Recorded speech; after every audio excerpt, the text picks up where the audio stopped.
So let's get started. Yeah, so yesterday we had a look at this partial equivalence relation.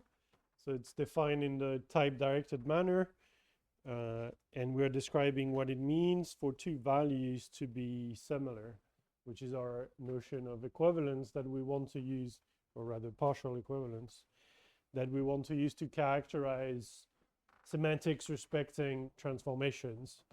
So it's defined in a type-directed manner so that for the function case, we can have something that looks a little bit like functional extensionality, which is the thing that was getting in the way last week when we're trying to prove our semantics equal on the nose according to propositional equality.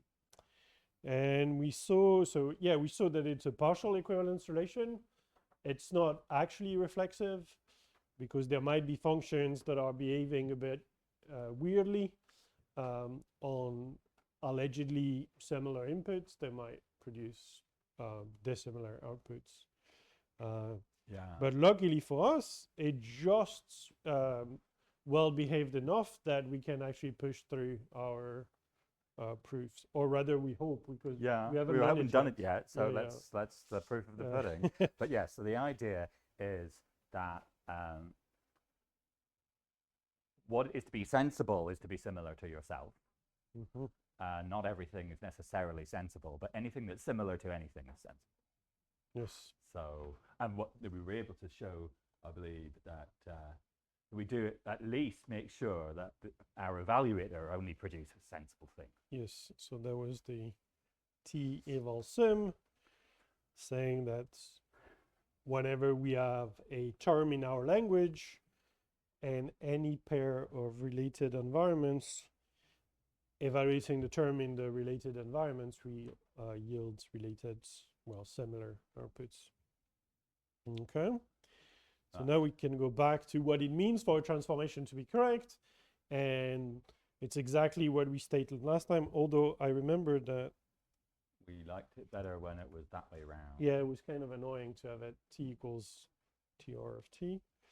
So what does it mean? It means that the translation or the transformation of T has similar semantics to the to T itself. So they won't be equal on the nose, of course, because we've transformed them. It's the whole point of a transformation, but they will be semantically equivalent, which is what we're trying to achieve when we're giving an executation, when we're translating a term into some kind of compiled version of it. Okay, so let's prove correct of add eval. So if you remember,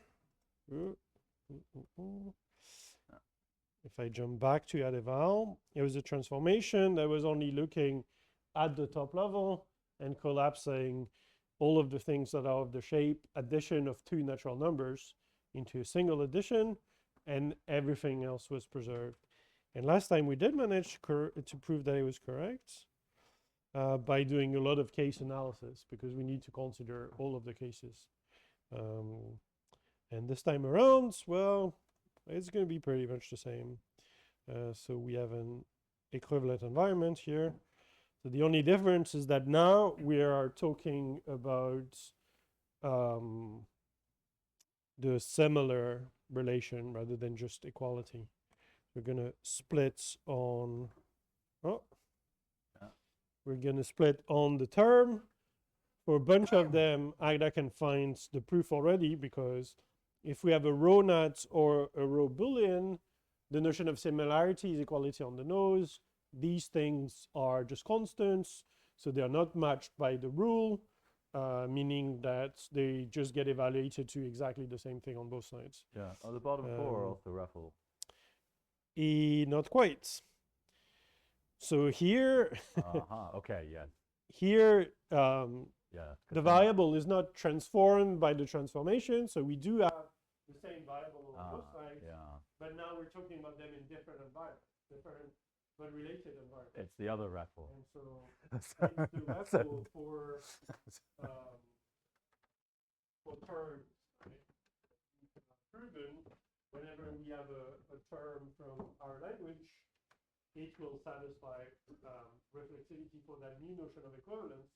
which is, again, for any pair of environments which are related, will get related after. In this case, lookup city, because we define. Yeah, you want some Separate as patterns here, really, don't you? I could just and then Yeah. oh, jump around, and let's just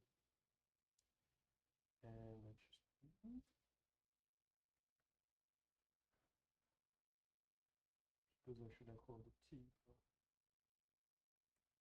T also works.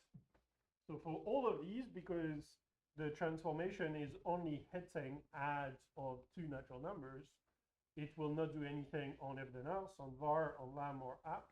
It will just preserve the term, meaning that we are back to proving the transformation of E in all of these cases reduces to E, and we are back to proving E is equivalent to E, which we get through that proof we did yesterday. Right. One thing to note just about as patterns, same syntax as Haskell, same meaning, roughly speaking.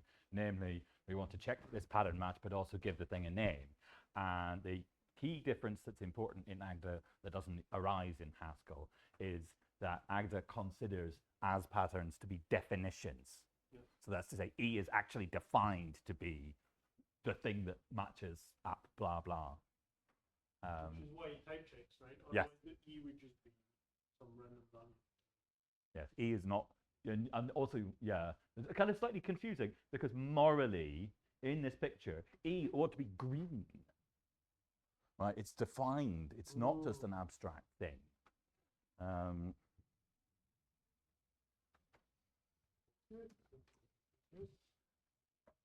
And then we have the one interesting case, and if you remember, it was a nightmare last time. It's still going to be a nightmare.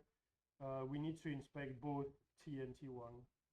One at a time. Don't do them both simultaneously because you'll get some simplification. Oh, yeah, okay. I'll be linear instead of. Yeah, it won't be yeah. So those ones will go away. This is more ease. And then. Bam, bam, bam, bam. Then here we have the interesting case. So we look at T1. Now we are nice case, which I'll.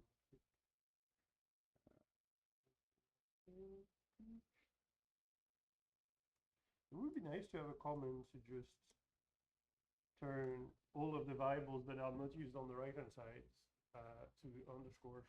Yes, because this is something we do quite often. So we have a lot of support for interactive editing, not so much for refactoring. And in this instance, well, what happens on the left-hand side, we reduce the addition of two constant natural numbers to, via the transformation, a single natural number corresponding to the sum of the two, which via t-val just becomes itself. And on the right-hand side, t-val turns add into plus and turns each of the constant values into themselves. And so we end up with the same thing. Yeah. So this plus comes from the transformation. This plus comes from t-val. Of add. Yeah. They look the same, don't come from the same. That's why the transformation is correct, because we're preserving the meaning. Okay. So that's one thing. I am tempted to refactor it because this is really just that thing. What? To do a view? The added val, yeah. Maybe I can define it in line right here. Added val prime. So it's going to be another transformation, just to show you that it doesn't have to be this flat. And the idea here is to have a type which identifies the opportunities for optimization. So I'm going to look for, what could I call it?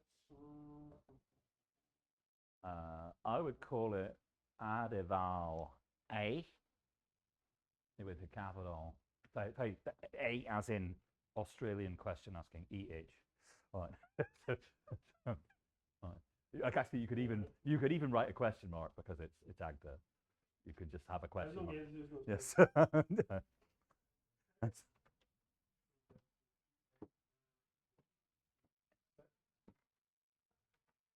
yeah. Where? Here. Or can I? You want the T right as a colon. Yeah. The gamma can go left. So we're saying this because um, we won't constrain what the gamma looks like, but in the case of interest, because we'll be talking about an addition, the type will be known to be mapped. Therefore, we cannot say that it's a parameter, which will be just constantly T across. In one of the cases, it's actually going to be mapped. Yeah. So the idea here is that we're saying, so it's I would use I and nor as the constructors, but you know, your mileage may vary. I like the fact that in Scots, I always like in data types, I like the constructors to have the same number of characters. So that's why Scots is much better for this sort of thing. It's no, N-A-W.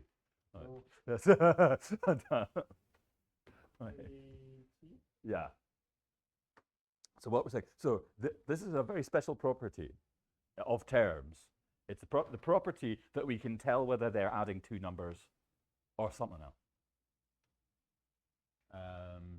And here we don't bother saying that it doesn't have that. Yeah, we could if we were like really into it, but we're not. Yeah, but for the purpose of like semantics preservation, the fact that we don't transform the term is enough to be able to prove that the semantics is preserved. Yes. And then we can do this Yes. thing, which for any gamma t, gamma t, they will be able to tell whether we're in the case of interest. Yeah. So all terms have the property that we can answer this question about them. Here we can say, well, me.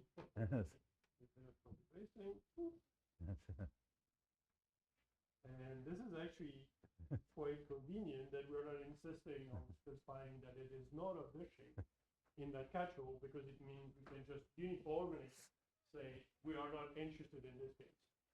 We don't need to spell out all of the cases like we have here. And in this instance, what we do, Yeah. so we found. Yeah, I would make M and N explicit just because you might want to. Active might be silly to it. We'll see what happens. Well, it's a width, so it's gonna show up. Yeah. But somebody did something recently, which means you don't get the dot patterns that show you what's going on. Oh yeah, but I can write them by hand. Okay.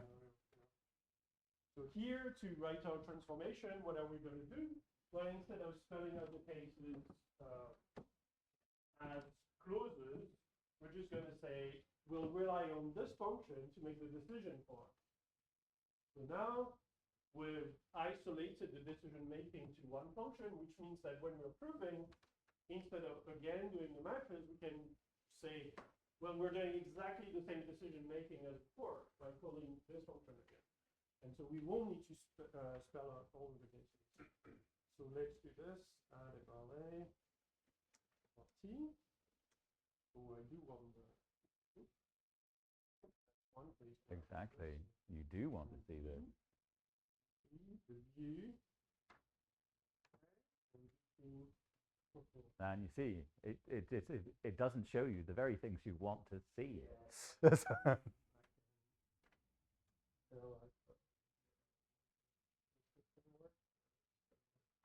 Beautiful.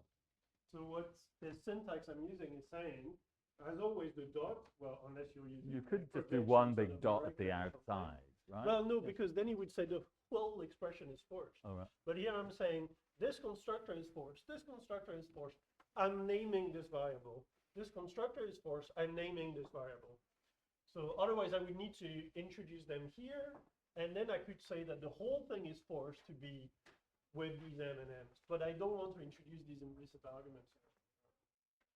It looks like I'm doing the same matching as before for add eval, right? Yeah, I don't know. When did dotted constructors come in? 'Cause Um, there are situations where I'd find them really useful. It's been around for a few years, but I don't know if it's widely. Yeah. And so here I can return my expression as before, and in the no case, I just return t. All right, that's nice. And no, okay, there's not much typing. I can prove it correct. Yeah. And it should be normal place. So I have a T and an MQ. Yeah. And I need to prove. So yeah, normalize that goal because Yeah. something important's happening. If I normalize the goal, I can see that it looks a bit weird. I have the T eval because I'm talking about semantic equality or equivalence. And then we can see that we have add eval prime T here. And then we have this pipe with this function called here. And what this is saying is that in the definition of add eval prime, I get a width on this expression. And so now the overall thing is blocked on this. So to make progress, the only thing to do is to just do a width again on exactly the same thing. Yeah. So Take it slow. Eval A, T. You need a question mark on that thing. I reload. Now you can see, as always with width, we went into the goal, found all of the calls of add eval A and T, and replaced it with, well, there was a single one. Yes. Yeah. Only applying the transformation right there. We replaced the one call with the variable corresponding to the value computed using add eval A T. So now I can inspect it. And I have two cases. I have I, which is the case where we capture it, we rewrote, we know exactly what the shapes of both sides are. They're reduced nicely, and now we can just use it as a routine. And then we have the no case, and here we're extremely happy, right? Because we don't really care about the shape of t. The only thing that we care about is that the transformation of like t has reduced to t. And so we don't need to inspect like 15 plus cases. We can just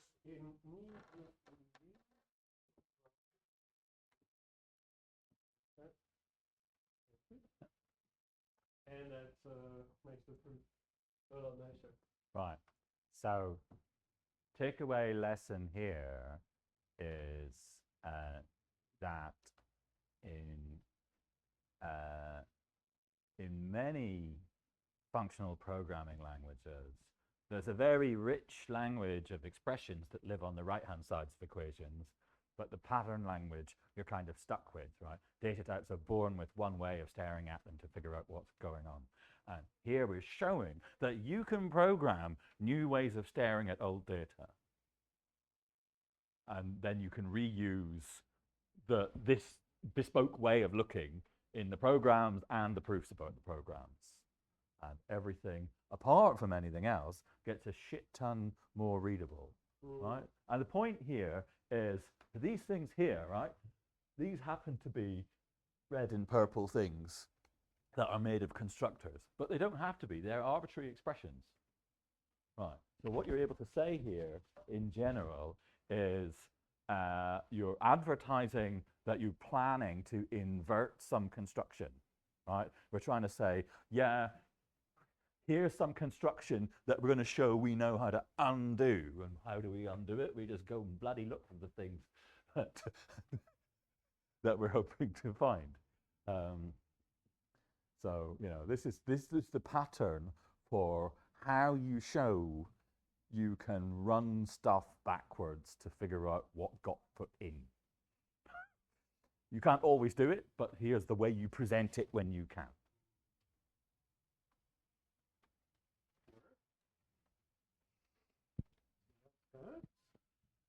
And now we have the final bit. So we know that add eval is correct. Okay, we got back to where we were a week ago. But now we should hopefully be able to prove that depth first is also correct. in the remaining half hour of science. But high order transformation. This time I made sure to carry TR around because I know it cannot be inferred. And so let's jump back to the definition of that first.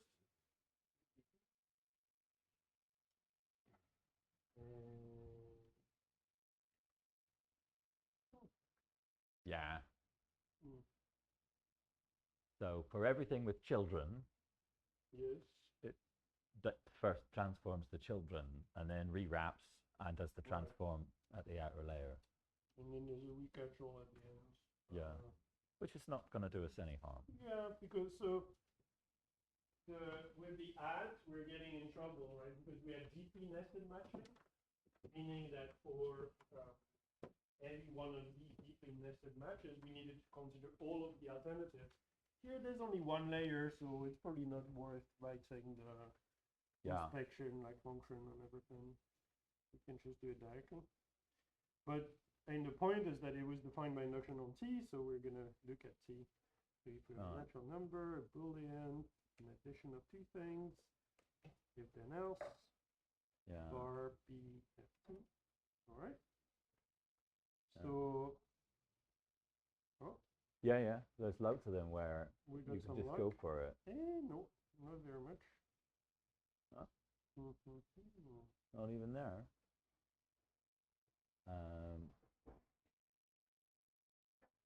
Oh yeah, because so on the right hand side we just have a constant value.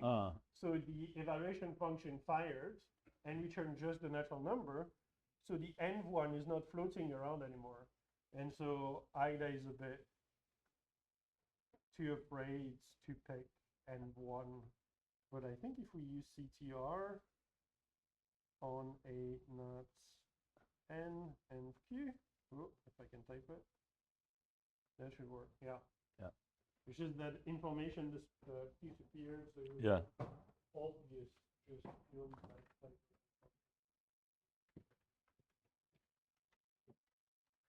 Yes. All of the boring cases. And now the interesting cases. I need to remember how it goes. Okay, so let's see. We want to take a transitivity step. Yeah. So you start by saying, oh yeah, I can get from transitivity at not. And I need two proofs. Transitive. Yes. I need two proofs. So the first one, I'm going to peel off the TR at the front. And I can do that because I know, if I have it in scope, that TR is correct. So I can say by the fact that the transformation is correct on that's, oh no, this can be solved maybe. No, no, okay, it's a bit too, so it's, oh no, it's not, yeah, it is depth first. Yeah. TR on M and depth first, TR on N. So I should have looked at my goal before I started rewriting. So, okay. And here, I need to prove that some environment N0 is similar to another one. I have such a proof in scope, so let's go. Banzai mode. Yeah. Making progress. And now we have to prove some propositional equality. Oh, that's very convenient. Actually. Yes, it is. So by congruence, if I have it or I don't have it. Did I do it by rewriting maybe? I can't remember, but hey. Let's do it by congruence. That's a good plan. If we're here. 2. 2 plus. Oh, yes, and then this is, well, it's correct depth first, M. Yeah. I mean, we can try it, but who was going to check? Okay, let's roll it back to have a look. So the thing is Oh that yes, we're all. in the first step, we used nth key, meaning that we moved from n0 to n1, right? Because that's how it works. And so now on both sides, we have n1. But for the correctness thing to be usable, we need to use two environments, two evaluation environments, plus a proof that they're similar. And we cannot use n0 and 1 anymore because we have n1 on both sides, so we just use n1 on both sides, which we then need to prove similar to itself. But as we've seen before, if you're similar to anything, you're similar to yourself. So we can just use that fact. Unexpectedly found our feet back together. It's not that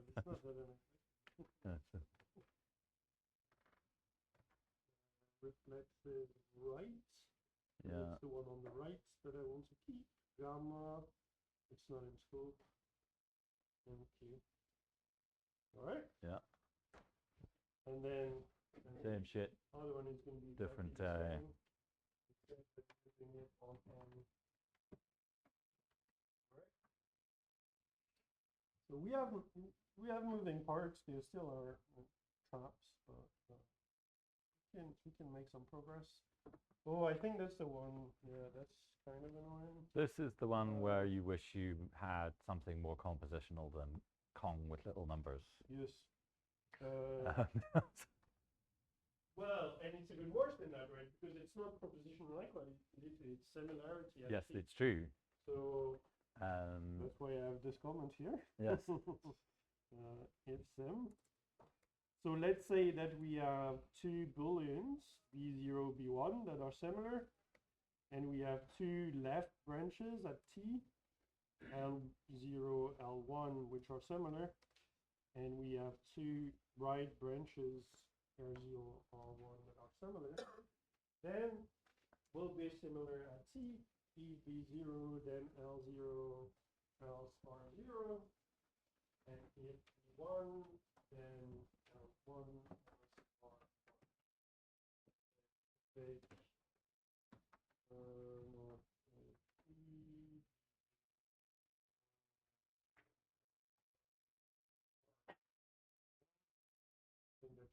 Okay. Sim. All right. Okay, So that's BQ. QRQ. And what did we do? And you will want to make B0 appear at some point. Yes. Yeah, so we've actually already seen this pattern in the past, right? We had some complicated expressions with two booleans. We abstracted over both of the booleans and the proof that they were equal. Then we matched on one and the proof of equality, which meant that we are also matching on the second one, which allowed both if then else to fire, and then everything was fine. So it's going to be exactly the same recipe here. B0 is equal to. Yeah. And I can match on B0 2. I need to reorder this constructor. Yeah. And yeah, they've then else reduced, right? In the case where B0 is true, B1 is also true, or they are not even in scope anymore.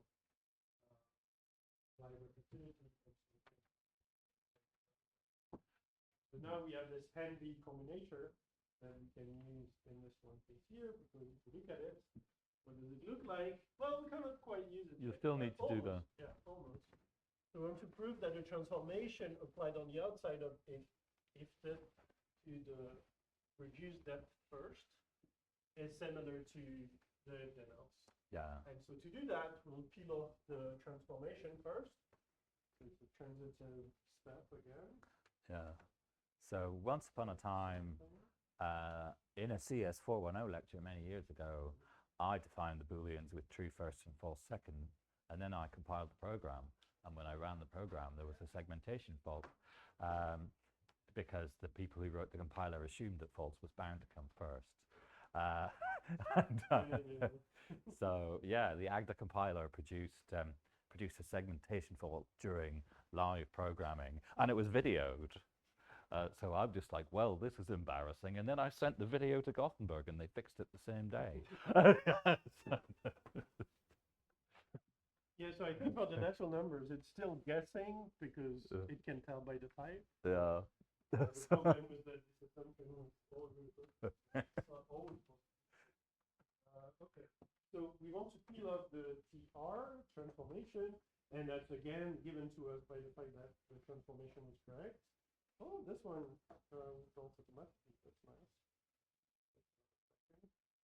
And then finally, we're in the state where we want to prove that two if then else are similar, and we can already see that the subterms are going to be pairwise similar. So it's the Yeah. rescue. Oof. Oh no. Yeah. Okay. Fine. We just need to remember You need to copy from it's the add case because it's yep. Yeah, and then you need and oh no, no. the reflexives. Yeah, that's why I was saying you should just rip it off the case above. I mean, I'm just figuring out how to avoid Unicode. Yeah, so same story, right? We took a step with CTR and NQ, meaning that we went from N0 to N1, and now we have to stay at N1. Or we could have done it the other way around, right? Well, maybe Doesn't matter. we'll do it for F. Yeah. Okay. And this one is going to be the same. More of the same, yeah. But for the left, where's it not jumping? And then the right. There we go. Fabulous. You want to do the lambda case? Not really. No. Okay. So that was the one that was not working last time, right? We were forced to use functional extensionality because we were proving the equality of two functions. But now we're only proving similarity, which means that we just get handed a bunch of inputs and the proof that they are related. Oh, come on. Put them on the left. I mean, you know. Sure. So, yeah, Haskell wouldn't let you do that, which is why we should celebrate being allowed to.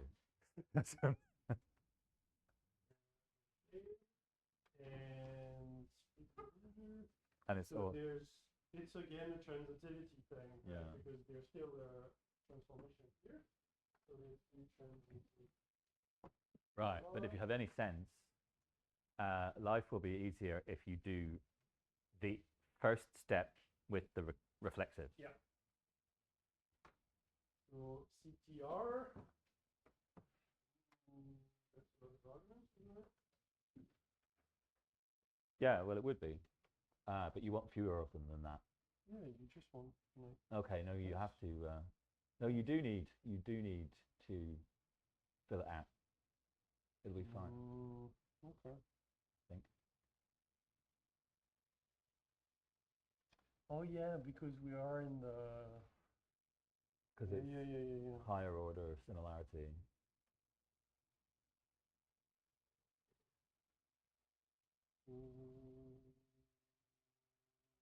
Yeah, because you're trying to show that two functions are similar, so you will be handed similar input. But we're proving similar T here. Right, but you're transforming. So the point is that when you put lambda correct, you get that two functions are similar. So that's yeah. So in order to get a similar T, you need to instantiate a similar. I'm just going to write it like this. Yeah. I should pass the. Yeah. See what you got. And if I do this, CTR, no, it's taking it immediately. Yeah. Okay. So that step is giving me this, which I should normalize. Yes, you should. And it's saying similar at the function type of the two lambdas, but now it normalized a bit too much. Yeah. And it's telling us that for any pair of environments and any similar inputs, because that's the definition as the function type of similarity, right? So it did a lot of reduction, the things are equal. So if we do this refinement, we need to provide two similar environment, and this is where we're saying it would be nice not to take a step quite yet.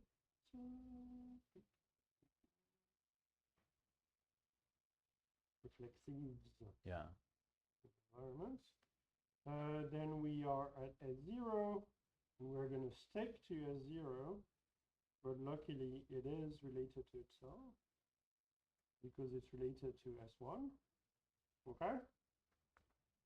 And that took us to, well, we don't see it anymore because it's reduced, but it took us to the T eval of the lambda, which is to say an agda lambda applied to the T eval of the body with the environment and the argument, but then we applied it to M0 and S0, so that reduces to this thing. Okay, and now we have B on the left, B on the right, two related environments. Well, we haven't proven that they're related yet, but when it comes to enough.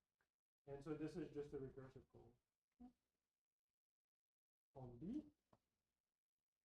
And now we need to prove that the extended environments are related, which reduces to a pair of proofs that the original environments are related and that the two extra arguments are related.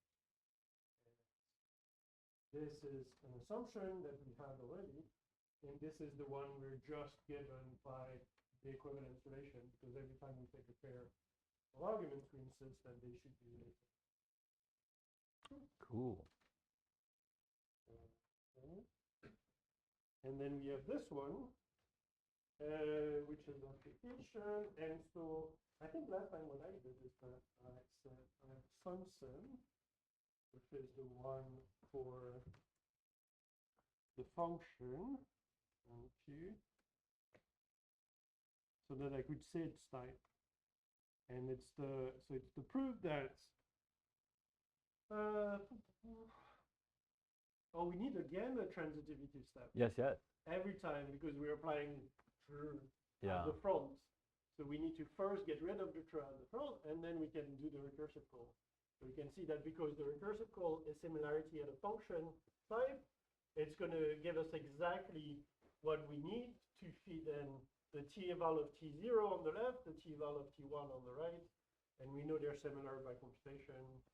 Yeah. So your first step, the transform T0 and the T0. your first step with CTR, you're going to again want to not move anywhere. You're not going to. You want to stay at 0, stay on the left. Yeah. I don't know why. The sign I should have called it transitivity. Okay, Although so it was cool that you could make the environment one the plural. yeah. Okay, so that's. And then I don't want to move, so I'm going to use reflected. Reflexives.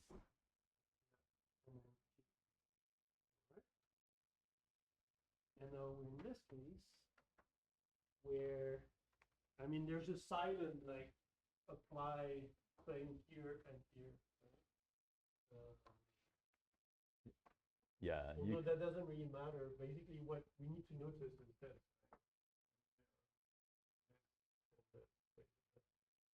Yeah. So we can refine by function. And now we need to pass in the arguments. So this should be. Oh yeah, yeah. Oh, we cannot write them. You should be fine though. Surely, just making a recursive call to correct that first in the goal 2. Yeah, but it's just like it wants the values explicitly TRT at some environment. It was complaining that it doesn't know what the name of that environment is, basically. And here we have T eval T at some other environment. And now we need to prove that these two are equivalent, but this is exactly what we're in the process of proving. So we can just use this here. There we go. 10 minutes of science still to go.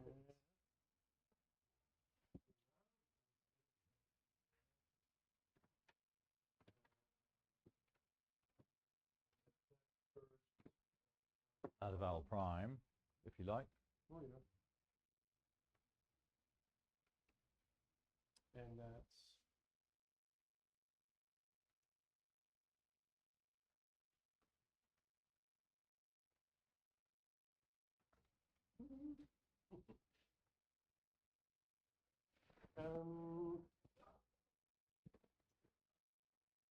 yeah, so now we have a compositional, or we're starting to define a small library of transformations which are proven correct, and we can combine them.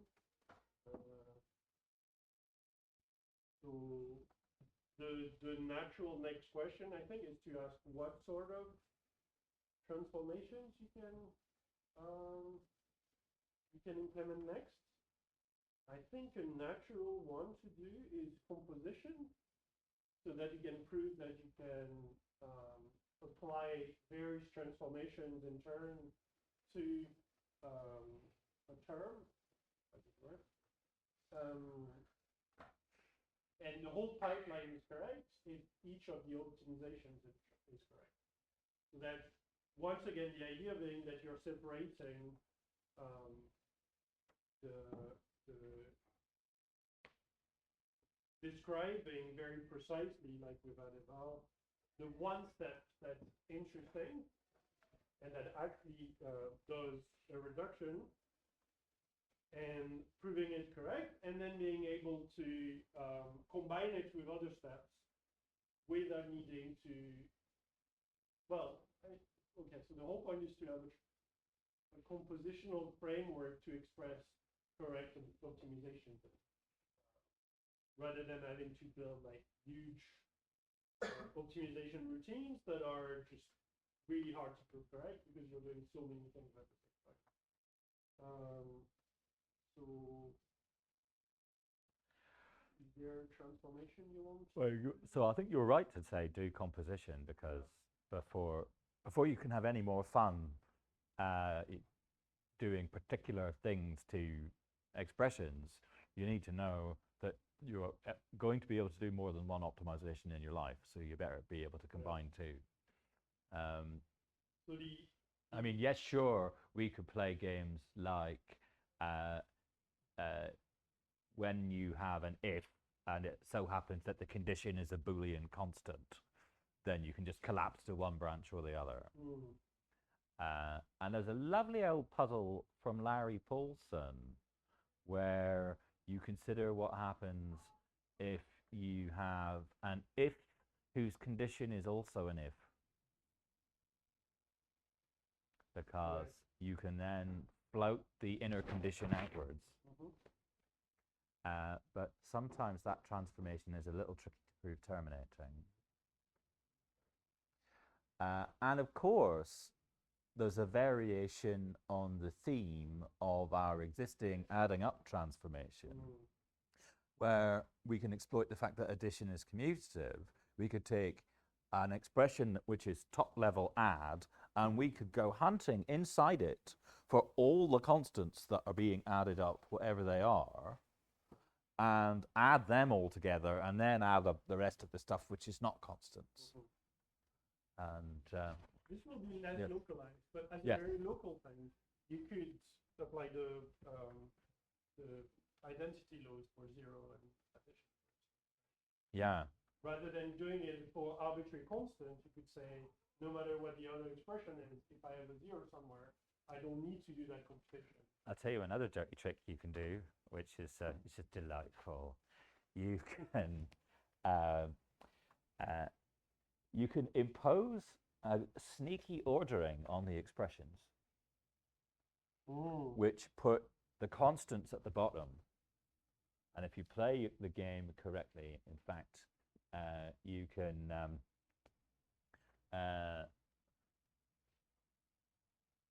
arrange.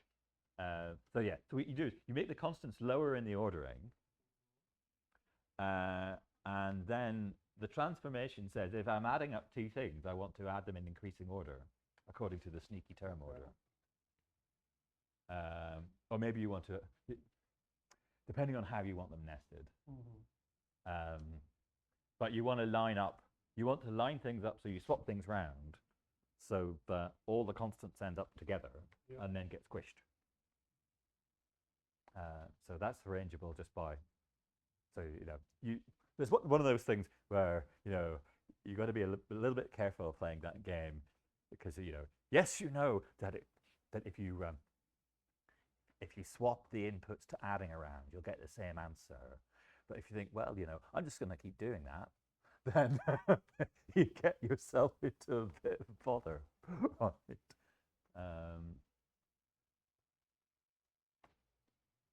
So yes, it absolutely Yes. good stuff. Right. So it's one of the things that's important in computer science is to learn about the right way to do nothing. Right.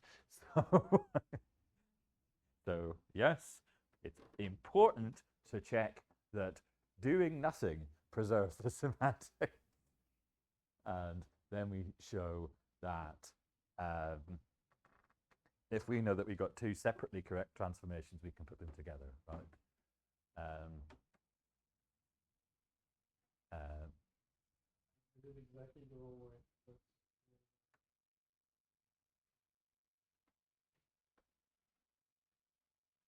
I figured let's drop the pretense and stop calling them TR something. Yeah.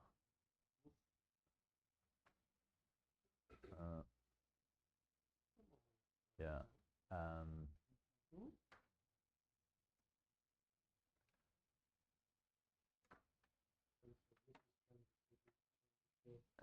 And again, you will be playing the usual game. No, it's and that then this one will.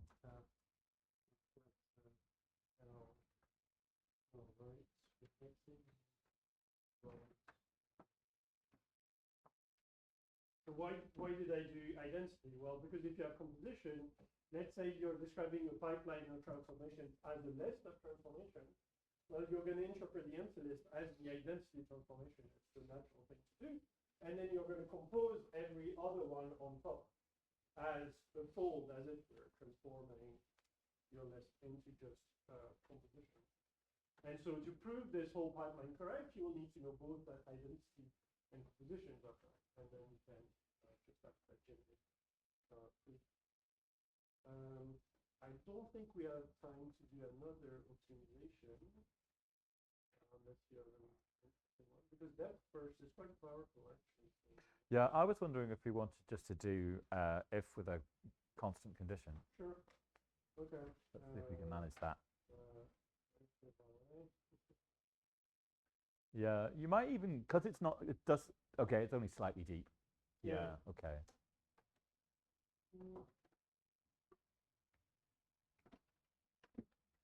So next week, we'll see about more things that are equipped to an identity and composition.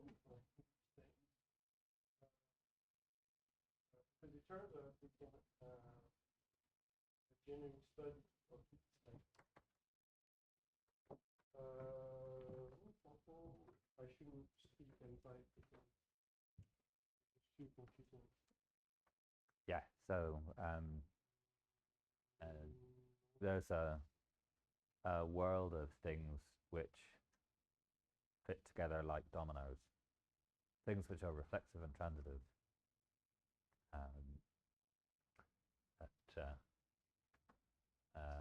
We've been playing this game with functions for years, right?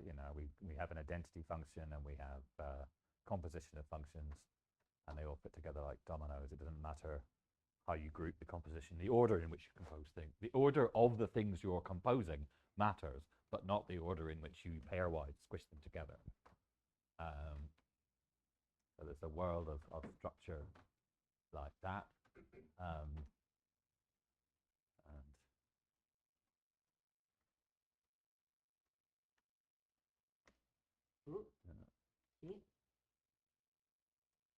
So I mean, you know the drill, right? You write a view, a type that describes the family, that describes the cases you're interested in, and then you're going to match exactly on the one you're interested in, and have a catch-all, otherwise, oops.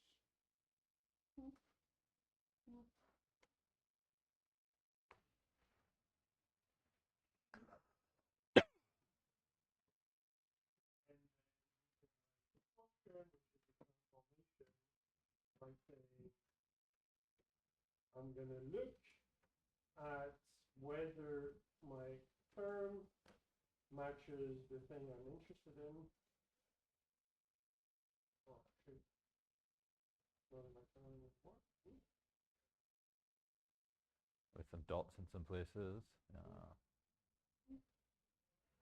Right.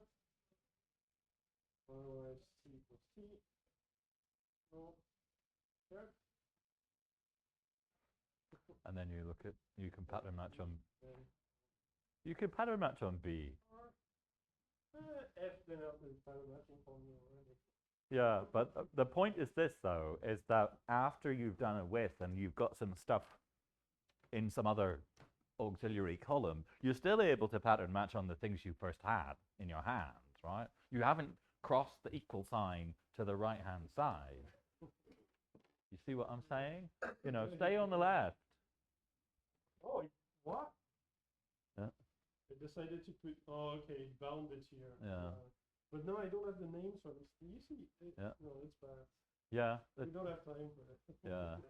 You just needed some, Agda chose bad places to put dots. Yeah. It's, So here we're doing exactly the same observation, and it's going to tell us whether we can conclude by reflexivity, aka T about them, T. No, that's the other branch. And in this case, I do want to. Oh. You didn't see that. Yeah. Yeah. Nasty encoding. FTB a bool B. You want. R. Yeah. Yeah. And then if I split on B. Where? Are you sure? What? Oh yeah, T eval sim L. Put the false first. Yeah. Okay. Yeah. So here we conclude by reflexivity on the overall expression, and here we conclude by reflexivity on L and R, because the expressions are reduced on both sides through evaluation. And again, we can just apply the depth first transformation so that we make sure we're hitting all of the if then else everywhere in the tree. And we can use composition to do the adding up one and the if one. Inside the depth first. Yeah.